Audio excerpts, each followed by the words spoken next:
네, 4월 13일 새벽 기도회를 시작하겠습니다. 우리 다 함께 찬송가 38장 예수 우리 왕이여 찬양하시겠습니다.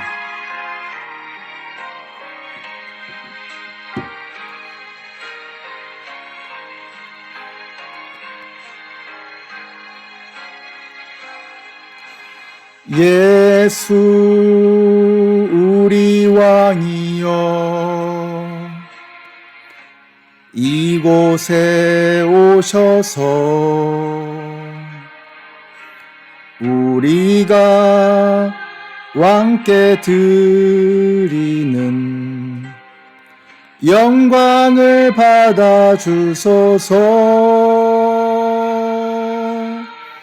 우리는 주님의 백성, 주님은 우리 왕이라. 왕이신 예수님 오셔서 좌정하사 다스리소서.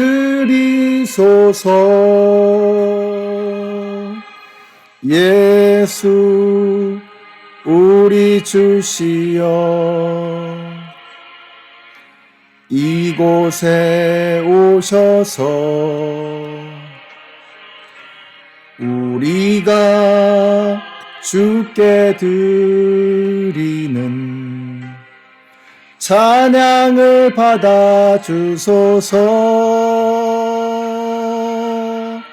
우리는 주님의 종들, 주님은 우리 주시라.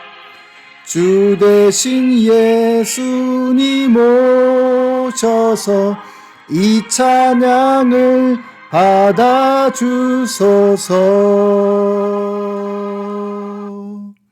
아멘. 오늘 우리에게 주시는 하나님의 말씀은 시편 125편의 말씀입니다. 주님을 의지하는 사람은 시온산과 같아서 흔들리는 일이 없이 영원히 서 있다. 산들이 예루살렘을 감싸고 있듯이 주님께서도 당신의 백성을 지금부터 영원토록 감싸 주신다. 의인이 불의한 일에 손대지 못하게 하려면 의인이 분깃으로 받은 그 땅에서 악인이 그 권세를 부리지 못하게 하여야 한다. 주님, 선한 사람과 그 마음이 정직한 사람에게 은혜를 베풀어 주십시오. 주님, 비틀거리면서 굽은 길을 가는 자를 벌하실 때에 악한 일을 하는 자도 함께 벌받게 해 주시옵소서. 이스라엘의 평화가 깃들기를. 아멘. 네, 시편 125편의 말씀입니다. 여호와를 의지하는 자를 지켜주시는 하나님의 은혜에 관한 노래입니다. 저자와 배경은 알 수 없고요. 그런데 오늘 말씀 중에 특별히 1절에서 저는 큰 은혜를 받습니다. 1절에 이렇게 말씀해요. 주님을 의지하는 사람은 시온산과 같아서 흔들리는 일이 없이 영원히 서 있다. 이렇게 말씀하고 있습니다. 이 말씀이 참 재미있는 것은 흔들리는 일이 없다 혹은 영원하다라고 하는 이 표현은 사실은 하나님에게 해당되는 표현입니다. 우리 인간은 흔들림이 없을 수가 없고 영원할 수가 없죠.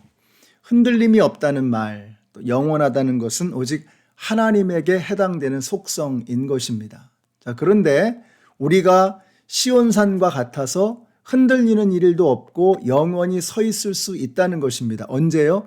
주님을 의지하는 사람은 이라고 했어요. 그러니까 주님을 의지하는 사람은 흔들리는 일이 없고 영원히 서 있을 것이다. 이렇게 말씀하고 있습니다. 제가 이 말씀을 묵상하면서 내릴 수 있는 결론이 바로 이것입니다. 성도의 믿음을 흔들어 놓는 것은 열악한 환경이 아니라 얄팍한 믿음이라는 것입니다. 자, 우리가 왜 불행한가? 열악한 환경이 아니라 얄팍한 우리의 믿음 때문인 것입니다. 왜 우리가 그렇게 쉽게 무너지고 좌절하느냐? 열악하고 힘든 환경이 아니라 얄팍하고 천박한 우리의 믿음 때문이라고 하는 것입니다. 여러분, 여기서 영원하다, 흔들리지 않는다라고 하는 것은 하나님에 관한 퀄리티에 관한 것이다라고 말씀을 드렸죠. 여러분, 이것은 하나님만이 누릴 수 있는 생명의 퀄리티에 관한 표현입니다. 자, 그런데 우리가 그런 삶을 누릴 수 있다는 거예요. 언제요? 주님을 의지하는 사람은, 하나님을 기대며 살아가는 사람은, 다시 말하면 하나님을 붙들고 믿음으로 살아가는 사람에게는 하나님만이 누리실 수 있는 그 생명의 퀄리티를 우리도 누릴 수 있게 된다라고 말씀하고 있는 것입니다. 이걸 뒤집어서 보면 우리가 신적인 생명의 퀄리티, 그러니까 하나님만이 누리실 수 있는 그런 종류의 생명을 우리에게 허락해 주셨는데 그걸 누리지 못하는 이유가 뭐냐? 조건이 안 좋아서가 아니라 주님을 전적으로 의지하지 못하기 때문이다라고 말씀하고 있는 것입니다. 다시 말하면 환경이 열악해서가 아니라 믿음이 얄팍해서다라는 것입니다. 여러분, 환경이라고 하는 것은 이건 언제든지 왔다 갔다 하는 것입니다. 그렇죠? 여러분이 미국에서 와가지고 지금까지 살아오면서 우리의 환경이 얼마나 많이 바뀌었습니까? 미국에 오시기 전과 지금을 비교해도 우리의 환경이라는 것이 얼마나 많이 달라졌습니까? 자, 우리의 환경이라고 하는 것은 항상 오르락 내리락 하는 것이죠. 좋기도 하고 좋지 못하기도 한 것입니다. 그러니까 환경이 열악해서가 아니라는 거예요. 우리의 행복과 불행은, 우리의 승리와 패배는 환경 탓이 아니라는 것입니다. 우리의 믿음이 연약하기 때문이다. 우리의 믿음이 얄팍하기 때문이다 라고 하는 것입니다. 그러므로 상황 탓, 환경 탓, 주변 탓하는 것은 일면 사실 맞는 부분이 있기는 합니다. 다 일리는 있습니다. 그러나 사실 그것은 근본적인 원인이 될 수는 없다는 것입니다. 그러한 환경과 상황을 이겨낼 수 있는 힘이 주님께서 우리에게 주신 이 믿음의 능력 가운데 있다라고 하는 것입니다. 이것은 지금과 같은 코로나 팬데믹 상황에서도 동일하게 진리라고 말씀드릴 수 있습니다. 우리는 유례 없이 힘든 시기를 지나가고 있습니다. 어제 어느 선교사님과 심각하게 대화를 함께 나눌 기회가 있었습니다. 지금 코로나로 인해서 극심한 슬럼프와 영적인 소진 상태, 번아웃 상태를 겪고 있다라는 그런 고백을 하셨습니다. 여쭤봤어요. 코로나 전에는 어떠하셨는가? 계속 이렇게 대화를 하다 보니까 코로나라고 본인은 생각했지만 사실은 코로나 이전부터 시작된 것 같다라는 말씀을 하시는 거예요. 저는 코로나 때문에 우리 모두가 힘든 것을 부인할 수 없다고 생각합니다. 코로나가 아니라면 그냥 견디고 버티고 지나갈 수 있는 그런 상황이 분명히 되었을 것입니다. 근데 코로나 때문에 그것이 더 부각되고 힘들고 어려운 것들이 더 부각되고 더 심각하게 드러나는 것이죠. 그래서 코로나도 무시할 수 없는 원인이다라는 것입니다. 그러나 더 깊은 곳에 있는 근본적인 원인은 뭐냐면 우리의 믿음의 연약함이라는 것입니다. 우리 성도님들도 마찬가지입니다. 환경이 열악하면 넘어갈 수 있는 것도 걸려 넘어질 수가 있습니다. 그러나 믿음은 그런 상황 자체를 뛰어넘을 수 있는 힘을 우리에게 주시는 것입니다. 그래서 결론을 내린다면 상황과 환경은 무시할 수 없는 힘이 있다. 그러나 근본 원인은 열악한 그 환경이 아니라 얄팍한 신앙이다라는 것입니다. 우리가 지금 코로나를 어떻게 할 수는 없겠죠. 상황을 그냥 금방 바꿀 수는 없을 것입니다. 환경이 금세 바뀌지는 않을 거예요. 자, 그러면 방법은 무엇입니까? 그냥 그대로 살 수는 없잖아요. 우리가 상황을 쉽게 그냥 바로 뒤집어 버릴 수 없는 상황이라면 그냥 포기하고 무너져 버릴 수는 없잖아요. 방법이 무엇입니까?